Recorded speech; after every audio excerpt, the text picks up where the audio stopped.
प्रियकरासोबत सून सासऱ्याला भोंगळे सापडले. पुढे घडले भयंकर. ऐकूनच अंगावर काटा येईल. रामनगर जिल्ह्यातील मकाली येथे लोकेश हे पत्नी चंद्रकला मुले आणि आपल्या वडिलांच्या सह राहत होते. ते एका राजकीय पक्षाचे कार्यकर्ते असल्याने त्यांना समाजामध्ये मान सन्मान होता. त्यांना मकाली ग्रामपंचायतीचे माजी सदस्य म्हणून काम पाहिलेले होते. त्यांची आर्थिक परिस्थिती सधन असल्याने कशाचीही कमतरता नव्हती. त्यांच्या लग्नाला आता 13 वर्षे झाली होती. तसा त्यांचा संसार सुखात समाधानाचा चाललेला असताना हल्ली अधूनमधून पती चंद्रकला हिच्यासोबत त्यांचा वाद होत होता.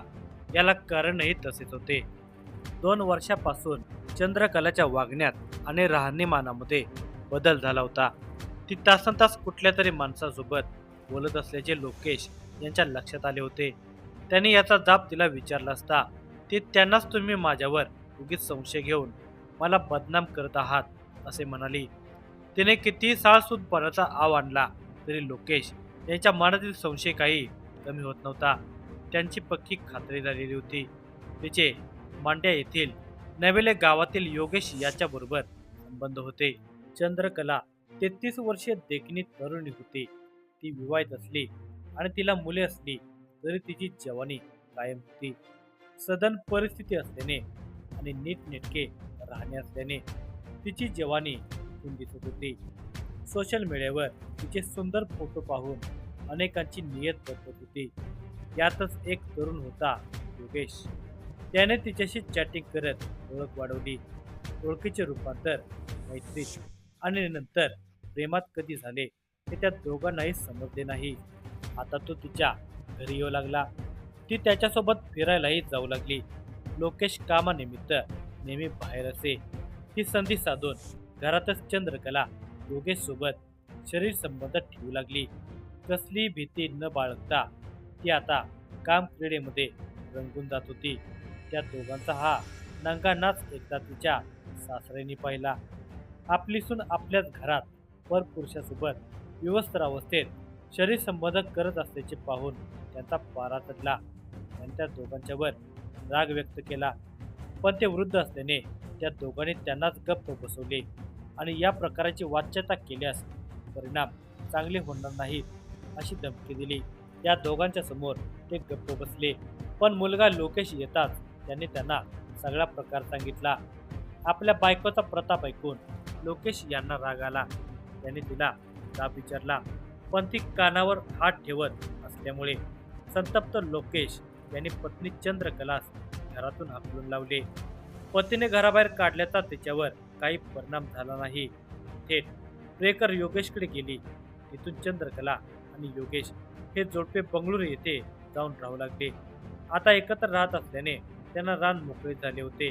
ती योगेश बरोबर मौज मजा करत असल्याने मकाली गावात त्या दोघांच्या संबंधाची चर्चा होऊ लागली. तिच्या या वागण्यामुळे लोकेश यांची प्रतिष्ठा धुळीला मिळालेली होती. या सगळ्या प्रकाराने लोकेश यांच्या तळपायाची आग मस्तकात गेली होती. अखेर त्यांनी बंगळुरू येथे जाऊन तुला समजावून सांगण्याचा प्रयत्न केला. योगेश बरोबरचे संबंध तोडण्याचा सल्ला दिला पण तिने सल्ला धुडकावला. इतकेच नाही तर तुमच्या प्रॉपर्टीमधील माझा हिस्सा मला मिळाला पाहिजे आणि मी तुम्हाला सोडून प्रियकरासोबतच राहणार आहे असे तिने त्यांना ठणकावून सांगितले. एकतर आधी तिने तिचे विवाहबाह्य संबंध तोडून आपल्यासोबत राहावे नाहीतर आपल्या प्रॉपर्टीतील हिस्सा सोडून द्यावा अशी अट लोकेश यांनी तिला घातली होती. खरं तर तिला प्रॉपर्टी पाहिजे होती परंतु नवरा नको असल्यामुळे दोघांमधील भांडणे वाढली होती. ती भांडणे मिटवण्यासाठी लोकेश हे तिला भेटायला म्हणून आठवड्यातून 2दा बंगळुरूला जात येत होते. त्यातच लोकेश यांनी दोडबालपुराजवळील कन्ना हाऊस हळली येथील एक जागा विकली. या जागेची रक्कम जवळपास 2 कोटी रुपये त्यांना मिळाली होती. याची माहिती चंद्रकलाला लागल्यावर तिने त्यांना मिळालेल्या रकमेवरून लोकेश यांच्या बरोबर भांडण काढले. त्यातील काही रक्कम ती मागू लागली होती पण लोकेश यांनी पैसे देण्यास नकार दिल्यानंतर तिने त्यांना कायदेशीर नोटीस पाठवली. या नोटीसला लोकेश यांनी उत्तरही दिले. लोकेश यांच्याकडे चंद्रकलाचा तिच्या प्रियकरासोबत असलेल्या संबंधाचा पुरावाही होता. त्यांनी या पुराव्याआधारे नोटिशीला उत्तर देत रक्कम देण्यास नकार दिल्यामुळे तिच्या रागाचा पारा वाढला. लोकेश जिवंत आहे तोपर्यंत आपल्याला प्रॉपर्टी मिळणार नाही हे तिला कळून चुकल्यामुळे तिने प्रियकर योगेश याच्या बरोबर मिळून पती लोकेश यांच्या हत्येचा कट रचला. या दोघांनी मिळून लोकेश यांना मारण्यासाठी दोघांना सुपारी दिली. एकीकडे पती पत्नीमध्ये कायदेशीर लढाई सुरू होती.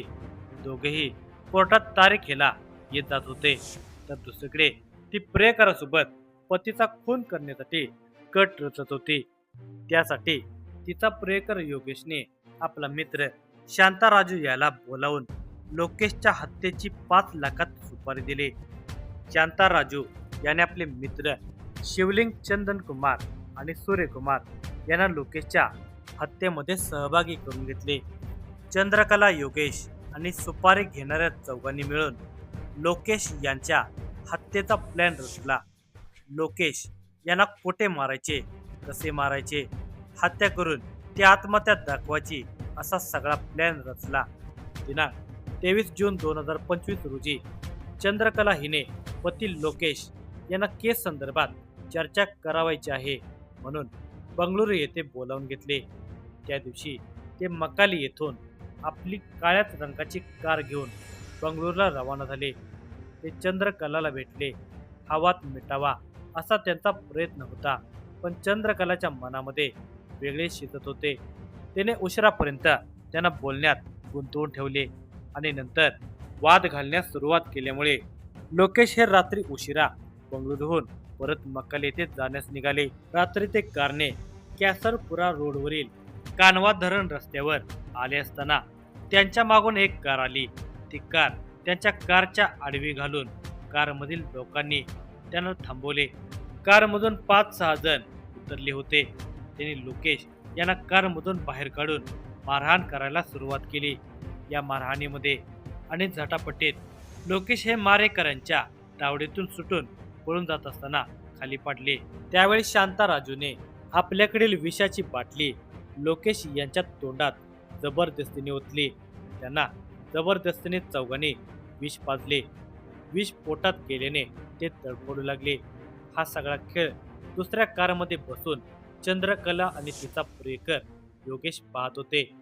काही क्षणातच लोकेश यांचा जागीच मृत्यू झाला. त्यांचा मृत्यू झाल्याची खात्री करून चौघा मारेकऱ्यांनी आणि चंद्रकला, योगेश यांनी पळ काढला. दुसऱ्या दिवशी सकाळी या भागातील स्थानिक नागरिकांना एका इसमाचा मृतदेह पडल्याचे दिसून आले. त्यांनी या घटनेची माहिती दोड्डी पोलिसांना देण्यात आली. माहिती मिळताच पोलीस घटनास्थळी दाखल झाले. मृतदेहा शेजारी एक विषाची बाटली पडलेली होती, परंतु त्या बाटलीचे टोपण आसपास कुठेच सापडले नाही. मयत इस्माच्या पायात एकच चप्पल असल्याने पोलिसांना शंका येत होती. सकृतदर्शनी घटनास्थळावर सापडलेल्या वस्तूवरून त्या इस्माने विष पिऊन आत्महत्या केल्याचे वाटत होते, परंतु विष पिल्यानंतर त्या बाटलीचे झाकण कुठेतरी त्या इस्माने टाकून दिले पाहिजे अशी शंका पोलिसांना येत होती. तसेच मयताच्या पायात एकच चप्पल कसे हाही प्रश्न होता. मयत इस्माची ओळख कारच्या नंबरवरून पटवली. ते मकाली गावचे माजी ग्रामपंचायत सदस्य लोकेश असल्याचे समजल्यानंतर पोलिसांनी त्यांची पत्नी चंद्रकला आणि वडील मोठे गौडा यांना माहिती दिली. तेही तातडीने घटनास्थळी दाखल झाले. चंद्रकला मोठमोठ्याने रडण्याचे नाटक करू लागली. पोलिसांनी घटनास्थळी फॉरेन्सिक टीमला आणि श्वान पथकाला पाचारण केले. घटनास्थळाचा पंचनामा करून पोलिसांनी मृतदेह शवविच्छेदनासाठी सरकारी रुग्णालयात पाठवून देऊन या घटनेची नोंद पोलिसांनी आत्महत्या अशी केली. परंतु पोलीस या घटनेचा तपास करत असताना ही आत्महत्या नसून खून असल्याचा पोलिसांचा संशय बाळगू लागला. शवविच्छेदन रिपोर्टमध्ये मयत लोकेश याच्या छातीवर मारहाण झाल्याचे तसेच त्यांना विष बाधाहित झाल्याचे नमूद केले होते. पोलीस या घटनेचा तपास जवळपास महिनाभर करत होते. चंद्रकलाकडे पोलिसांनी चौकशी केली त्यावेळी ती उडवाउडीची उत्तरे देत होती. तिच्या जबानीत विसंगती जाणवत होती. पोलिसांनी लोकेशचे वडील मोठे गौडा यांच्याकडे चौकशी केली. त्यावेळी चंद्रकलेचा भांडाफोड झाला. त्यांनी पोलिसांना सांगितले की सून आणि मुलगा यांच्यात नेहमी भांडणे होत होती. चंद्रकलाचे विवाहबाह्य संबंध असल्याने ती प्रियकर योगेश याच्याबरोबर बंगळुरामध्ये राहत होती. तसेच ती लोकेशकडे प्रॉपर्टीतील हिस्सा मागत होती. त्याने नकार दिल्याने तिनेच त्याला मारून टाकल्याचा संशय व्यक्त केला. या संशयावरून पोलिसांनी चंद्रकला आणि तिचा प्रियकर योगेश यांना ताब्यात घेतले. त्यांच्याकडे या घटनेची चौकशी केली असता अखेर चंद्रकलाने गुन्हा कबूल केला. नंतर योगेशनेही गुन्हा कबूल केला.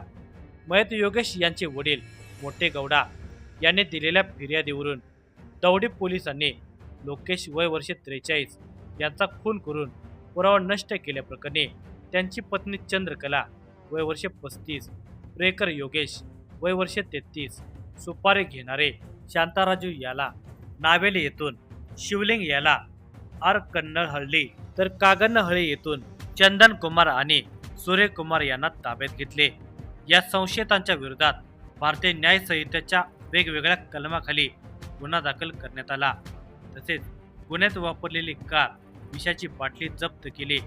या घटनेचा पुढील तपास वरिष्ठांच्या मार्गदर्शनाखाली दोड्डी पोलीस करत आहेत.